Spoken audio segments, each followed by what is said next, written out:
नमस्कार, आजची आपली रेसिपी आहे गोपालकाला। श्रीकृष्ण जन्माष्टमीनिमित्त गोपालकाला कसा करायचा ते आज आपण बघू। गोपालकाला करण्यासाठी आपल्याला इथे पोहे, ज्वारीच्या लाह्या, धानाच्या लाह्या, दही, लिंबाचं लोणचं, कैरीचं लोणचं, चिरलेली काकडी, चिरलेला पेरू, भिजवलेली हरभऱ्याची डाळ, डाळिंब, चिरलेली बारीक कोथिंबीर, साखर, चिरलेली हिरवी मिरची, किसलेलं आलं आणि मीठ एवढं साहित्य आपल्याला आज लागणार आहे। सगळ्यात आधी आपण इथे एक मोठं भांडं घेऊ। आता या भांड्यामध्ये आपण सगळ्यात आधी पोहे घालून घेऊ, त्याच्यानंतर ज्वारीच्या लाह्या, या धानाच्या लाह्या मध्ये भिजलेली डाळ घालून घेऊ। ही भिजलेली हरभऱ्याची डाळ आहे, 3-4 तास ही भिजवली पाण्यामध्ये आणि मग आता ही आपण याच्यात घालतो। तर काकडीच्या फोडी बारीक चिरलेल्या, पेरूच्या फोडी बारीक चिरलेल्या, याच्यात आपण सफरचंदाचे तुकडे पण घालू शकतो आणि ओल्या खोबऱ्याचे तुकडे पण घालू शकतो। आता याच्यात आपण डाळिंबाचे दाणे घालून घेऊ।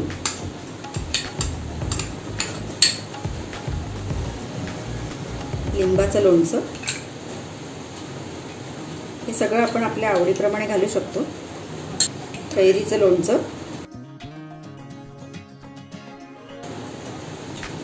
किसलेलं आलं, हिरवी मिरचीचे तुकडे, कोथिंबीर। आता याच्यात 1 चमचा मीठ घालू आपण, 1 चमचा साखर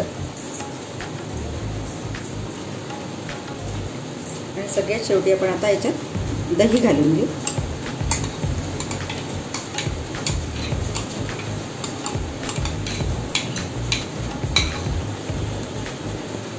आता हे सगळं साहित्य आपण एकत्र करून घेऊ चांगलं।